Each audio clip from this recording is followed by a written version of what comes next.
네, 오늘 말씀의 제목은 당신은 날마다 성장하십니까? 입니다. 우리 함께 따라해 볼까요? 당신은 날마다 성장하십니까? 시작. 당신은 날마다 성장하십니까? 우리 옆 사람에게도 이야기하겠습니다. 당신은 날마다 성장하십니까? 시작. 당신은 날마다 성장하십니까? 네. 여러분, 생명이 가지고 있는 특징 중에 하나가 성장입니다. 우리 함께 따라해 볼까요? 성장. 모든 생명을 가진 사람들은, 모든 생명을 가진 것들은 다 성장을 합니다. 여러분, 성장이 무엇입니까? 사람으로 예를 들어보겠습니다. 저희 아들이 나와 있는데, 이 아이가 어른이 되는 것, 그것을 우리는 성장이라고 부릅니다. 물론 성장은요, 이러한 육체적인 부분, 또 표면적인 부분만을 말하는 것이 아닙니다. 정신적으로, 또 정서적으로, 또 영적으로 이러한 아주 종합적인 것을 다 함축해서 이야기를 하죠. 여러분, 우리가 사람이 성장했다는 것을 무엇을 통해 알 수 있습니까? 무엇을 보면 알 수 있습니까? 먼저 겉모습을 보면 알 수가 있죠. 여러분, 키가 자라고 몸이 자란 모습을 보고 우린 이 사람이 성장했구나라는 것을 알 수 있습니다. 또 뭘 보고 알 수 있죠? 먹는 것을 보고, 말하는 것을 보고, 생각하는 것을 보고, 행동하는 것을 보고 우리는 알 수 있어요. 이 사람이 성장했구나. 제가 아들을 키워보면서 이제 이 아이들이 성장하는 모습을 보게 되는데, 특히 이 예건이가, 이 로건이가 이제 태어나고 난 다음에 얘가 참 성장했다라고 느끼는 게, 로건이한테 양보를 많이 해요. 그러니까 남을 배려할 줄 알게 되는 것도 얘가 정말 성장했구나라는 것을, 그 모습을 보면서 느꼈고요. 또 우리가 성장하면서 해도 되고 하면 안 되는 것에 대한 분명한 기준이 생기잖아요. 그것들이 바로 또 어떤 성장의 모습입니다. 여러분, 그런데 간혹 가다가요, 다 성장한 것처럼 보여요. 분명히 겉모습은 어른이에요. 근데 왠지 미숙하고 책임감이 없고 어린아이와 같은 그러한 모습을 보이는 어른이 있습니다. 우리는 이렇게 몸은 어른인데 생각이나 행동이 아직 미성숙한 이러한 어른들을 어른아이라고 부릅니다. 이러한 어른아이가요, 여러 가지 사회적 요인으로 인해서 많이 생겨나게 됐어요. 1970년대, 80년대 이후에 미국에서부터 이제 이러한 어른아이가 많이 시작됐는데, 이러한 것들이 사회적 현상이 되면서 미국의 임상 심리학자인 데인 카일리는 뭐라고 이야기하냐면, 몸은 어른이지만 어른 세계에 끼지 못하는 이 어른아이가 늘어나는 현상을 피터팬 증후군 현상이라고 이름을 붙였습니다. 여러분, 그런데요, 이 피터팬 증후군이 사회적으로도 문제가 되지만 교회 안에서도 이러한 피터팬 증후군이 너무나 많이 있습니다. 교회 안에서도 이런 어른 아이들이 많이 있다라는 거예요. 그러니까 교회가 지금 세상으로부터 비난받고 있잖아요. 왜 비난받고 있을까요? 외적으로는 커지고 교회가요, 외적으로는 뭔가 성장한 것 같고 화려해졌지만 내적으로는 성도들이 성장하지 못했기 때문에 그렇습니다. 성도들 중에는 내가 교회에 오래 다닌 것을 가지고 내가 믿음이 있어라고 이야기하시는 분들 되게 많거든요. 야, 내가 이 교회 몇 년 다녔는데, 내가 신앙생활을 지금 20년, 30년 했는데. 여러분, 그런데요, 교회에 오래 다닌 것이 결코 믿음의 척도가 될 수 없습니다. 신앙의 그 연수가요, 믿음의 척도가 아니에요. 그 사람 믿음 좋은지 안 좋은지 교회 오래 다녔다고 그것으로 우리가 판단할 수 있는 것이 아니라는 것이죠. 여러분, 믿음은요, 그 사람을 통해서 보여집니다. 아멘? 믿음은요, 숨길 수가 없어요. 믿음은 그 사람을 통해 보여지고 드러날 수밖에 없어요. 왜 그런지 아십니까? 믿음은 생명이기 때문에 그렇습니다. 믿음은 생명이기에 계속해서 성장해야 합니다. 믿음도 퇴보가 없어요. 만약에 여러분 믿음이 퇴보하신 분 계십니까? 그 믿음은 죽은 믿음입니다. 믿음은 생명이기 때문에 계속해서 성장할 수밖에 없어요. 그래서요, 여러분, 믿음은 계속해서 활동하고 움직이고 보여질 수밖에 없는 거예요.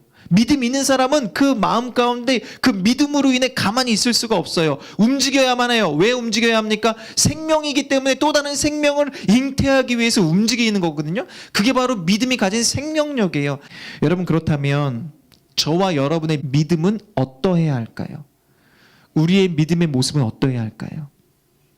우리도 당연히 성장하고 있다면, 우리의 믿음이 죽은 믿음이 아니라면 우리의 믿음도 이러한 생명력 있는 믿음이 되어야 한다라는 거예요. 계속해서 성장하고 활동하고 움직이고 또 다른 생명을 잉태할 수 있는 그런 믿음들이 되어야 한다는 것이죠.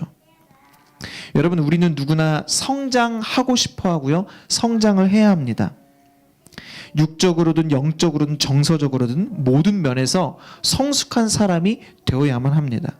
그런데 우리 그리스도인들이 성장할 때 가장 소망하고 지향해야 할 성장의 모습, 샘플이 있습니다. 그분은 바로 예수님입니다.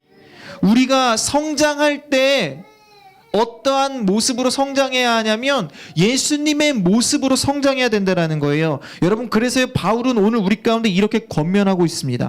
우리 에베소서 4장 13절인데요. 후반절만 한번 읽어볼게요. 에베소서 4장 13절인데 제가 개역개정과 우리말 성경 두 가지 이제 버전인데 한번 보여주시겠습니까? 네, 한번 우리 위에 것부터 한번 읽겠습니다. 시작. 그리스도의 장성한 분량이 충만한 데까지 이르리니. 여러분, 우리가 성장을 하되 그리스도의 장성한 분량이 충만한 데까지 이르러야 한다라는 거. 이게 무슨 말입니까? 우리말 성경으로 다시 한번 읽어볼까요? 시작. 그리스도께서 충만하신 정도에까지 도달해야 합니다. 여러분, 그리스도가 충만하신 정도, 그러니까 우리가 그리스도로 충만한 그 지점까지 나아가야 한다. 여러분, 이러한 목표 있으세요? 여러분은 영적으로 나는 어느 정도 성장할 것이야, 나는 어느 정도 여기까지는 성장해야 돼, 이런 목표 있으세요? 성경이 오늘 우리 가운데 이야기합니다. 예수 그리스도가 우리 안에서 충만한 그곳까지 우리가 성장해야 한다라고 우리 가운데 이야기합니다. 우리가 계속해서 예수님을 닮아가고 예수님을 드러내고 예수님을 증거하는 그러한 경지에 이르기까지 우리가 계속해서 성장해야 된다라고 오늘 성경이 권면합니다. 여러분, 오늘 우리가 함께 읽고 있는 이 에베소서는 누가 썼나요? 네, 사도 바울이 썼죠. 사도 바울이 언제 썼습니까? 사도 바울이 옥에 갇혔을 때, 로마의 감옥에 갇혔을 때 쓴 옥중서신이 바로 이 에베소서인데, 여러분, 바울이 지금 이 에베소서를 쓰고 있을 때 감옥에 갇혔는데 왜 감옥에 갇혔습니까? 지금 로마의 감옥에 왜 갇혔냐면, 여러분, 사도행전 13장에 보면 사도 바울이 전도 여행을 시작합니다. 1차, 2차, 3차에 걸쳐서 전도 여행을 하는데 몇 년을 하냐면 총 10년에 걸친 전도 여행을 합니다. 여러분, 그런데 말이 전도 여행이에요? 지금 우리가 여행을 많이 해봤기 때문에 여행하면 재밌지, 뭐 선교 나가면 나름 은혜를 받지, 뭐 이 정도로 생각하잖아요. 여러분, 그런데 우리가 사도행전 말씀을 보셔서 아시겠지만 바울은요, 이 전도여행 10년의 기간 동안 늘 죽음의 위협 가운데 있었습니다. 핍박당했고요, 굶주렸고요, 헐벗었고요, 정말 그 한대에서 자야만 했고, 감옥에 갇히고 매맞고, 이런 일을 정말 수없이 당했어요. 기간이 몇 년이라고요? 10년이에요. 그리고 그가 어디를 가냐면요, 예루살렘 교회로 갑니다. 왜 예루살렘 교회로 갔냐면 그 교회에 내가 그동안 10년 동안 이방인들을 향해서 선교했던 그 선교의 열매를 보고하기 위해서 예루살렘 교회로 갑니다. 여러분, 그런데요, 그 당시에 유대인들 법에 이런 법이 있었어요. 유대인 회당에는 이방인들이 들어올 수 없어요. 그러니까 그런 법이 있었는데, 바울을 죽이고자 하는 사람들이, 바울을 미워하는 사람들이 바울에게 억울하게 누명을 씌웁니다. 이 바울이 이 유대인 회당에 데리고 오면 안 되는 이방인을 데리고 왔다. 그렇게 억울하게 누명을 씌워서 바울이 그렇게 10년 동안 고생해서 내가 함께 거둔 이 열매를 보고하기 위해서 예루살렘 교회로 갔다가 억울하게 감옥에 갇히죠. 여러분, 그런데 지금 감옥에 갇혔는데 한 2년 정도를 가이사랴의 감옥에 머물면서 재판을 하게 되거든요. 근데 바울이 죄가 있었습니까? 없었습니까? 없었어요. 그가 무죄라는 것이 판명이 돼서 그가 풀려나게 되는데, 바울은요, 내가 풀려날 것을 거부를 하게 됩니다. 내가 로마 시민인데 나는 로마 황제에게 재판을 받겠다. 그래서 우여곡절 끝에 로마로 가게 되고 지금 로마의 감옥에 갇혀 있는 거예요. 2년 동안 로마 감옥에 갇히거든요.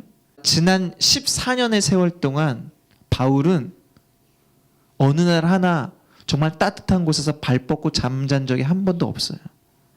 계속해서 늘 긴장하고 두려움 가운데 있고, 늘 불편한 가운데 지금 살고 있는데, 지금 그 로마의 감옥에서 이 에베소 교회를 향해서 쓰고 있는 거예요. 여러분, 이쯤 되면 바울의 마음 가운데 이런 마음 생기지 않았을까요? 하나님을 향한 원망? 의심? 내가 지금 얼마나 오랜 시간 동안 교회를 위해 헌신하고 봉사했는데 아니 내가 지금까지 정말 헌금을 얼마나 많이 하고. 여러분 그랬는데요, 바울이 주님을 위해 살았지만 고작 그가 당한 그 결과적인 부분은 감옥에 갇힌 거였어요. 여러분이 이런 상황이라면 어떻게 하시겠습니까? 원망 한마디 정도는 하지 않았을까요? 마음의 그 믿음이 많이 연약해지지 않았을까요? 상황이 그렇잖아요. 예. 우리도 때로는 이런 상황을 당할 수가 있잖아요. 아니 나 개척교회 섬긴다고 열심히 섬겼는데 왜 내 상황은 안 좋아져? 나 주님을 위하여 이렇게 헌신하고 수고하는데? 이렇게 생각할 수 있잖아요. 여러분 더군다나 지금 바울이 소아시아 지역의 에베소에 있는 교회들에게 편지를 쓴 게 에베소서거든요. 그런데 에베소서 이 편지를 왜 쓰는지 아세요? 감옥에서 들리는 거예요. 무슨 소식이 들리냐면 그 에베소에서 그 바울이 3년 동안 사역을 하는데 열심히 전도하고 봉사하고 성경 가르치고 그렇게 해서 믿는 자들이 모여서 에베소 교회가 세워지고 그들이 함께 제자 훈련하면서 그 교회가 단단히 서갔을 거예요. 여러분 그런데 그 교회가요 깨졌다라는 이야기가 들리는 거예요. 교회가 와해됐다. 교회가 무너졌다. 이런 소식을 듣는 거예요. 그 이야기를 들었을 때 바울의 마음이 어땠을까요? 내가 지금까지 노력했는데, 내가 지금까지 헌신했는데, 요셉이가 지금까지 이 대학교 이 입시를 위해서 베이스를 열심히 준비했는데 똑 떨어졌어요. 얼마나 허무하고. 아니 내가 교회도 섬기고 이렇게 열심히 교회 가서 베이스도 치고 예배도 드렸는데 하나님 너무하신 거 아니에요? 라고 이야기할 수 있지 않을까요? 그런데 바울은요 그런 상황에서 원망합니까? 안 합니까? 안 합니다. 바울은 그런 상황 속에서도 오히려 이 에베소서 이 서신서를 통해서 그 교회들을 위로하고 권면해요. 그리고 다시 세우는 일들을 합니다. 여러분이 에베소서의 내용이 뭔지 아십니까? 이 에베소서의 내용은 이거예요. 하나님의 그 위대하신 섭리, 하나님의 그 계획, 하나님의 그 목적, 그것이 무엇인가? 하늘로부터 부어지는 그 하나님의 놀라우신 섭리가 무엇인가? 그것은 바로 죄인들을 구원하시기 위하여 아들 예수 그리스도를 보내주시고 하나님의 그 강권적인 은혜와 역사로 우리를 구원해 주시는, 죄인을 구원하시는 그 하나님 아버지의 사랑, 그게 바로 이 에베소서의 내용이고요. 또한 교회가 주님의 몸된 곳이고 교회들을 통하여서 이러한 예수 그리스도의 역사들, 사역들은 계속해서 이어진다라는 것이 이 에베소서의 내용이에요. 결국 교회는 승리하고 교회를 통하여서 하나님의 역사는 이루어진다. 지금 보세요. 바울은 감옥에 갇혔어요. 자기 처지가 그렇게 얘기할 처지가 아니야. 감옥에 갇혔고 교회는 완전히 깨졌어요. 그럼에도 불구하고 바울은 좌절하거나 실망하지 않습니다. 그가 이렇게 에베소 교회를 향해서 자신의 환경과 여건을 넘어서 이렇게 권면하고 이야기할 수 있었던, 확신할 수 있었던 근거가 무엇일까요? 여러분 그 근거가 무엇일까요? 에베소서를 시작하는 1장 1절에 보면 그 근거가 나와 있습니다. 우리 에베소서 1장 1절을 함께 볼까요? 우리 함께 읽어보도록 하겠습니다. 시작. 하나님의 뜻을 따라 그리스도 예수의 사도가 된 나 바울은 에베소에 있는 성도들과 그리스도 예수 안에 있는 신실한 사람들에게 편지를 씁니다. 아멘. 여러분, 바울이 이렇게 자기의 모든 상황이 무너지고 자기의 모든 근간이 무너지고 환경과 여건은 너무나 좋지 않은 상황이지만 그럼에도 불구하고 그가 이렇게 확신하며 에베소 교회를 향해서 다시 권면할 수 있었던 이유는 그의 모든 근간이 바로 하나님의 뜻이라는 반석 위에 세워졌기 때문입니다. 우리 함께 따라해볼까요? 하나님의 뜻. 하나님의 뜻. 여러분 눈에 보이는 상황, 또 바울이 사역할 때 얼마나 많은 기적과 역사들이 일어났습니까? 그런데 그가 사역할 때 그렇게 일어나는 것들이 그가 이렇게 확신하면서 이야기할 수 있는 근거가 아니고요. 그가 이렇게 이야기할 수 있는 것은 바로 하나님의 뜻이 그의 근거이기 때문에 그렇습니다. 여러분 예수 그리스도를 통해 죄인을 구원하시고자 하는 이 하나님의 뜻, 여러분 하나님의 뜻은 반드시 성취되는 줄 믿습니다. 아멘. 내 환경과 여건과 상관없이 하나님의 뜻은 반드시 이루어지고 반드시 성취돼요. 바울은 그것을 분명히 믿었기 때문에 내 상황과 여건은 너무나 초라하지만 지금 그 교회들 소식은 들려지는 소식은 너무나 절망적이지만 그럼에도 불구하고 하나님의 뜻은 반드시 성취될 것이기에 이렇게 확신을 갖고 그 교회들을 향해 이렇게 권면할 수 있었던 거예요. 여러분 그러고 보면 지금 이 시대의 교회들을 보십시오. 이 시대의 교회들이 얼마나 사회로부터 비판받고 비난의 대상이 되고 있습니까? 여러분 그렇다고 해서요. 너무 절망하지 마십시오. 너무 움츠러들지 마세요. 여러분이 그리스도인이라는 거 세상 가운데 막 드러내기 어렵죠? 그렇다고 너무 소심하게 안 믿는 척 그렇게 하지 마시라고요. 여러분, 교회는 하나님의 구원의 통로입니다. 아멘? 여러분, 결국 세상 사람들에게 무엇보다 필요한 것이 무엇입니까? 그들에게 소망이 될 수 있는 분은 오직 예수님 뿐이거든요. 그 예수님을 누구를 통해 들을 수 있습니까? 그 복음을 누구를 통해 들을 수 있습니까? 오직 교회 아닙니까? 결국 교회들을 통하여서 그들이 복음을 듣게 되고 교회 신앙생활하면서 예수 그리스도를 영접하고 만나게 되는 것 아닙니까? 저희가 지난 금요일 노숙인 사역을 진행했어요. 밤 10시에 저희가 서울역 광장으로 나갔는데 여러분 지난주 금요일에 밤에 낮부터 되게 추워지더라고요. 밤에 되게 추웠어요. 근데 그 추운 곳에서 저희가 10시쯤 나가니까 거리에서 이미 주무시거나 이제 주무시려고 준비를 하시더라고요. 저희가 이제 봉투를 들고 다니니까 사람들이 쳐다봐요. 아, 이 사람 뭐 하는 사람들이지? 그리고 누가 물어봐요. 어디서 왔냐고. 교회에서 왔어요. 그러니까 아, 그러냐고. 어떤 지나가던 행인분은요. 저희 전사님한테 정말 훌륭한 일 한다고 수고하신다고 하면서 10,000원을 주더라고요. 불쌍하게 생겨서 그런 건지 네. 네. 헷갈린 건가? 서로 이게? 네, 아무튼 네. 여러분 그런데요 제가 이것을 하면서 제 마음 가운데 이렇게 뭐 드리면서 뭐 좀 뭐 부끄러운 마음이 있었을까? 남들 앞에서 뭐 이렇게 부끄러운 마음이 있었을까요? 하는데 너무 뿌듯하더라고요. 별거 아닌데도 너무 마음이 은혜로 차더라고요. 왠지 아십니까? 여러분 교회가 바로 그런 곳이기 때문에 그렇습니다. 교회가요 하나님의 사랑을 나누고 흘려보내는 곳이 바로 교회예요. 사람들이 지금 교회에 대해서 비판하잖아요. 그런데 결국 그 사람들 마음 가운데도 이러한 교회를 향한 이런 마음들이 있어요. 교회가 이런 거 한다고 하니까 어디서 나왔어요? 교회에서 나왔으니까 아 그래요? 원래 교회가 이렇게 하는 거예요. 교회가 원래 이러한 하나님의 사랑을 흘려보내는 거예요. 그런데 지금 세상이 비판하고 있다고 해서 우리가 부끄러워하고 움츠러들 필요가 전혀 없습니다. 오직 예수님이 우리의 소망 되심을 전할 수 있는 곳은 바로 유일한 곳이 바로 교회라는 거예요. 여러분 우리가 그러한 교회로서 구원의 통로로서 온전히 쓰임받기 위해서는 여러분 교회가 계속해서 성장해야 합니다. 우리가 계속해서 이러한 구원의 통로로서 세상의 빛과 소금의 역할을 감당하기 위해선 교회가 정체되고 그냥 머물러 있고 그냥 우리끼리 즐겁게 예배드리는 것이 아니라 교회는 계속해서 성장해야 된다는 거예요. 여러분 교회가 성장한다는 것이 무엇입니까? 여기서 말하는 성장은요 인원이 늘어나고 시스템이 늘어나고 건물을 세우고 이런 물리적인 것을 이야기하는 게 아니에요. 교회의 성장은 영적인 것을 의미합니다. 그리스도 예수의 형상을 온전히 닮아가는 게 바로 교회의 성장이에요. 예수님을 닮아가는 것 그게 교회의 성장이에요. 여러분 그렇다면 우리가 어떻게 성장할 수 있냐라는 거예요. 어떻게 성장할 수 있을까? 오늘 말씀을 통해서 두 가지를 나누고 말씀을 마무리하도록 하겠습니다. 에베소서 4장 13절 말씀 함께 읽어보도록 하겠습니다. 에베소서 4장 13절입니다. 함께 읽겠습니다. 시작. 우리는 모두 하나님의 아들을 믿는 것과 아는 지식의 하나가 돼 온전한 사람을 이루어 그리스도께서 충만하신 정도에까지 도달해야 합니다. 아멘.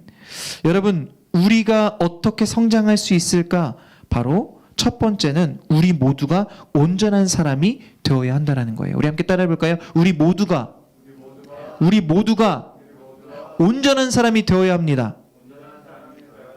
여러분 13절에서 온전한 사람이란 어떤 사람이라고 이야기합니까? 하나님의 아들을 믿는 것과 아는 지식의 하나가 되는 사람. 그 사람이 온전한 사람이라는 거예요. 무슨 말이냐면 삶과 신앙이 일치하는 것. 그러니까 믿음과 삶이 신앙과 삶이 일치하는 사람이 온전한 사람이라는 거예요. 여러분 그런데 이 온전한 사람이요. 공동체 안에서 몇몇 사람들에게만 해당되는 게 아니에요. 우리 모두에게 해당되는 거예요. 교회가 성장하기 위해선 우리 모두가 이렇게 우리의 신앙과 우리의 삶이 일치하는 사람들이 되어야 한다는 거예요. 공동체 전체가 이렇게 온전한 사람이 될 때 우리가 그리스도에게까지 이르는 그러한 성장을 하게 된다는 것이죠. 여러분, 그렇다면 공동체 전체가 이렇게 온전한 사람이 되기 위해선 어떻게 해야 할까요? 교회를 보면, 공동체를 보면 공동체마다 좀 믿음이 있는 분들, 뭐 교회를 오래 다니는 게 아니라 믿음이 있는 분들, 또 앞서서 헌신하는 분들이 있고 약간은 좀 뒤로 빠져서 그냥 예배만 드리고 이런 분들이 있죠. 그러니까 우리가 뭐 믿음이 있다 없다, 뭐 믿음이 연약하다, 이것을 뭐 눈에 보이는 것으로 판단할 수는 없지만 어쨌거나 믿음이 있는 자들 그리고 믿음이 연약한 자들 이렇게 좀 나누게 된다면, 믿음이 있는 자들은 믿음이 연약한 자들을 돌아보고 그들이 성장할 수 있도록 함께 노력해야 돼요.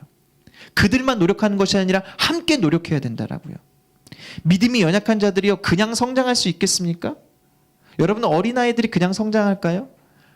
관심 갖고 보호해 줘야 돼요. 보호자가 필요하거든요.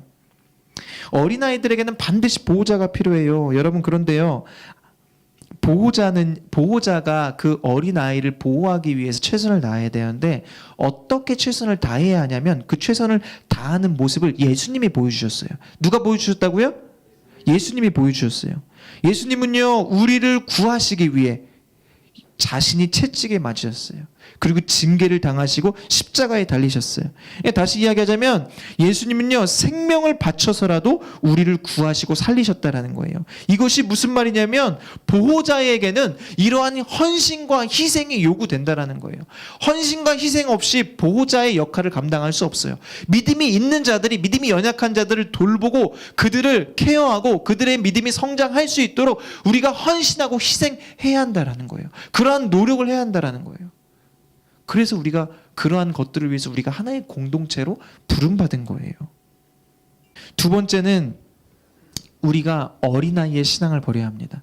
우리가 성장하기 위해서, 교회가 성장한다는 것은 어린아이의 신앙을 버려야 해요. 우리 14절 말씀 함께 읽어볼까요? 14절 말씀입니다. 함께 읽겠습니다. 시작. 우리는 더 이상 사람들의 속임수 곧 거짓된 관계로 인한 술책에 넘어가 온갖 교훈의 풍조에 떠밀리고 휩쓸리는 어린아이가 되지 말고. 아멘. 여러분, 지금 우리가 14절에 나열된 모습은 어린아이의 모습입니다. 어린아이의 모습이죠. 그런데 이 어린아이의 모습을 버려야 한다는 거예요. 모든 사람들은 다 처음에 믿음 생활을 할 때 어린아이의 신앙으로 시작합니다. 그런데 우리가 장성하잖아요. 우리의 믿음이 성장하잖아요. 그럼 이 어린아이의 신앙을 버려야 돼요. 고린도전서 13장 11절 함께 읽어볼까요? 고린도전서 13장 11절입니다. 시작. 내가 어린아이였을 때에는 어린아이와 같이 말하고 어린아이같이 이해하고 어린아이같이 생각했습니다. 그러나 어른이 돼서는 어린아이의 일들을 버렸습니다. 아멘. 여러분, 어린아이는 어리기 때문에 아이처럼 말하고 행동하고 깨달을 수밖에 없어요. 그런데 장성한 어른이 되어서는요, 이러한 어린아이의 말투와 이해력과 사고력을 모두 버려야 합니다. 신앙생활 20년, 30년 했어도요, 이렇게 어린아이와 같은 신앙생활하는 분들 얼마나 많이 있습니까? 저희가 제자입니까? 라는 책을 통해서 금요일날 나눔을 하고 있는데, 그 제자입니까? 저자인 목사님, 오르티즈 목사님이요, 처음에 그 교회에 부임할 때 성도가 184명이었대요. 그런데 부임한 지 2년 만에 성도가 600명이 됩니다. 폭발적인 성장을 했죠. 그리고 이제 뭐 열심히 사역하셨겠죠. 뭐 밤낮 정신없이. 근데 그렇게 사역하고 막 힘들게 여러 가지 시스템도 만들고 하는데 그때마다 마음 가운데 뭔가 불편함이 있었다라는 거예요. 아, 이거 아닌데, 이런 마음이 생겼다라는 거예요. 그렇게 성장하면 얼마나 기분이 좋을까요? 근데 그 목사님 마음 가운데 불편함이 있었대요. 성령님이 계속해서 말씀하시는 거예요. 그래서 모든 사역을 멈추고 이제 기도를 하기 시작하셨는데, 그때 성령님이 말씀하시는 거예요. 너는 지금 184명에서 600명이 된 것을 성장했다라고 생각하지? 근데 그건 성장한 것이 아니야. 그건 살찐 거야. 그냥 살찐 거래요. 여러분, 이 책에서도 갓난아이에 대해서 이야기합니다. 갓난아이가 1000명 있던 10,000명 있던 그 갓난아이가 또 다른 아이를 낳을 수 있나요? 누군가를 보호하고 케어할 수 있나요? 못해요. 그런데 장성한 어른, 처녀 한 사람은요, 결혼을 하면 애를 낳을 수 있어요. 무엇을 이야기하냐면 교인이 늘어나는 것이 중요한 것이 아니라 성도 한 사람 한 사람을 온전한 사람으로 세우는 것이 중요하다. 이 책에서 이걸 이야기하는 거예요. 여러분, 그게 성장이에요. 우리가 성도가 얼마 안 된다고 그게 중요한 게 아니라 여기 있는 성도 한 사람 한 사람이 온전한 사람으로 우리의 삶과 우리의 신앙이 일치하는 온전한 사람, 날마다 예수 그리스도를 닮아가고 예수 그리스도를 증거하고 예수 그리스도로 살아가는 그러한 온전한 사람이 될 때 여러분 그 교회가 성장한 교회예요. 예수님이 대형교회 하셨습니까? 예수님은 12명의 온전한 제자들을 남겨두셨죠. 그 12제자들을 통해서 또 다른 제자들이 생겨났잖아요. 제자만이 제자를 만들어낼 수 있는 거예요.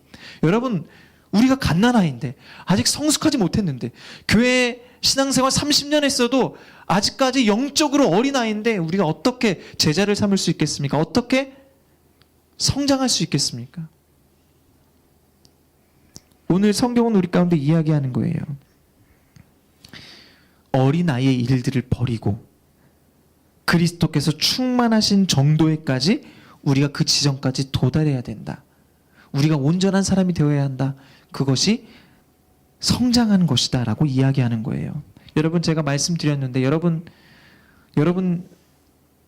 신앙의 목표가 있으세요? 신앙의 목표. 인생의 목표 많잖아요. 난 몇 킬로까지 살 뺄 거야. 난 언제까지 살 뺄 거야. 나는 몇 살에 결혼하고 몇 살에 애 낳고 뭐 하고 몇 년 뒤에 뭐 집을 사고 뭐 하고 인생의 계획들 되게 많거든요. 근데 우리 신앙적인 계획은 없어요. 우리 그리스도인들이 이러한 신앙적인 계획이 없다고요. 목표가 없다고요.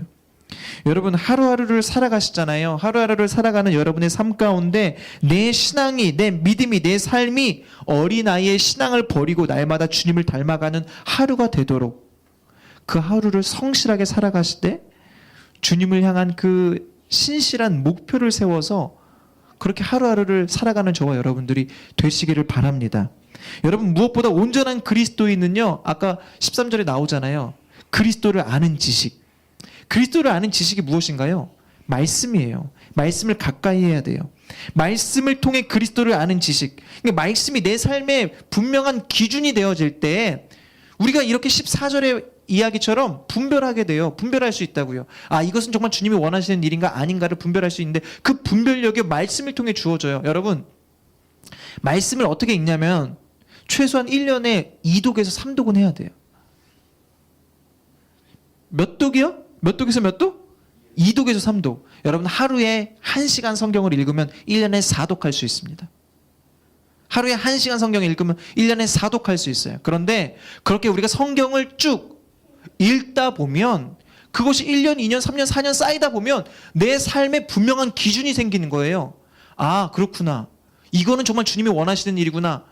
그리스도를 향한 그 지식이 생겨난다고요.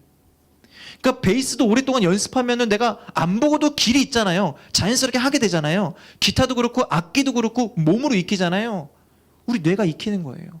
우리 삶이 익히는 거예요. 그렇게 말씀으로 내가 그 말씀이 내 안에 쌓이다 보면 아, 이것이 옳은 일이구나, 이걸 옳지 못한 일이구나 분별하게 되고 결국 그럴 때 우리가 어린아이의 일을 버리게 되는 것이죠. 말씀 읽지 않고 어떻게 성장할 수 있습니까? 말씀 읽지 않고 어떻게 이게 주님이 원하시는 일인가 아닌가를 어떻게 분별할 수 있냐고요.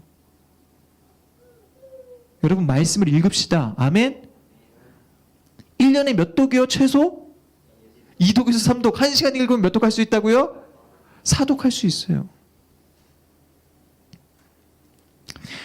그렇게 될 때 우리가 이것이 주님이 원하시는 일인가 아닌가를 분별하고 정말 분별력을 가지고 이 땅을 살아갈 수 있게 되는 거예요. 그럴 때 우리가 여러분 더 이상 세상의 속임수에 속지 않겠죠. 진리 가운데 거하는 믿음의 삶을 살 수 있게 되는 것이죠. 여러분 말씀 마무리할게요. 제가 요즘 읽고 있는 책이 달라스 윌라드의 마지막 영성 수업이라는 책을 읽고 있는데 이 책이요 3가지 파트로 이루어져 있거든요. 근데 그 첫 번째 파트의 타이틀이 바로 이거예요. 예수를 오래 믿어도 내 인격은 왜 제자리 걸음일까? 예수를 오래 믿어도 왜 내 인격은 제자리 걸음일까? 성장하지 않는 거죠. 예수를 오래 믿었는데 성장하지 않는 거예요. 여러분, 그런데 이런 고민 다 해보시지 않으셨어요? 이거 많은 그리스도인들이 이런 고민할 거예요. 나 예수님 믿는데 나 왜 이러지? 저도 제 아내랑 싸우다가도 가끔 내가 지금 왜 싸우고 있지? 제가 이 타이틀을 보고 우연히 이 타이틀을 봤거든요. 제 아내가 먼저 읽고 있는 책이어서 보고 이거 내가 읽어야겠다. 그래서 이제 제가 그 책을 읽기 시작했어요.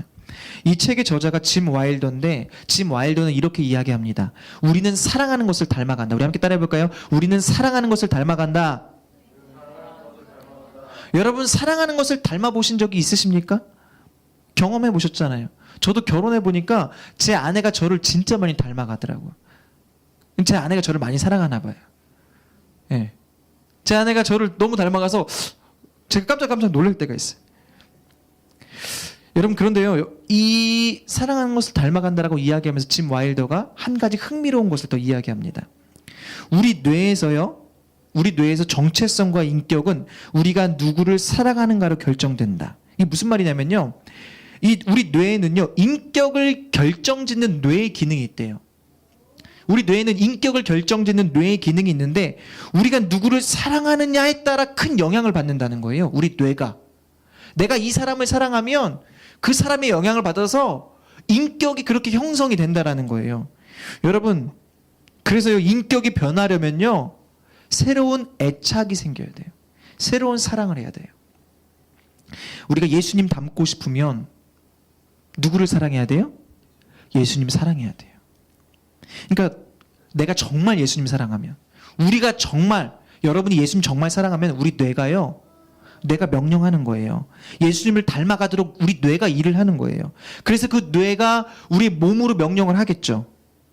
그러면 우리 몸이 명령을 받고, 그 뇌의 명령을 받고 그분을 드러내고 그분을 증거하는 삶을 살게 되는 거예요. 이때는 덜 말하고, 이때는 화가 나지만 포용하고, 용서하고, 사랑하고, 용납하고, 인내하는 그러한 모습을 살게 되는 거예요. 우리가 정말 예수님 사랑하면 우리 뇌가 그런 기능을 한다라는 거예요. 여러분, 저와 여러분이 우리 주님, 우리 예수님 진정으로 사랑하게 되는 저와 여러분들 되시기를 바랍니다. 정말 예수님 사랑하는 저와 여러분들 되기를 소망해요. 저도 더 예수님 사랑하고, 여러분도 더 예수님 사랑하고, 그래서 정말 우리가 주님을 사랑하여서 주님을 드러내고 증거하는, 주님을 닮아가는 우리의 인격이, 성품이, 우리의 마음이, 우리의 모습이 주님을 드러내는 귀한 믿음의 성도님들 되시기를 바랍니다. 우리가 성장하기 위해서 어떻게 해야 합니까? 두 가지 나눴어요. 우리 모두가 온전한 사람이 되어야 돼요. 어린아이의 신앙을 버려야 돼요. 이 모든 것도요, 다 결국엔 주님을 사랑할 때 가능한 일이에요. 주님을 사랑하지 않고 우리가 어떻게 어린아이의 일을 버릴 수 있겠습니까? 우리가 어떻게 온전한 사람, 신앙과 삶이 일치할 수 있겠습니까? 그 모든 것의 근간이 바로 주님을 사랑하는 거예요. 주님을 더욱더 사랑하게 되는 저와 여러분들 되시기를 바랍니다. 아멘. 날마다 주님을 향한 사랑이 더욱더 깊어지는 우리 살아있는 게 모든 믿음의 성도님들 되시기를 예수 그리스도의 이름으로 간절히 축복합니다.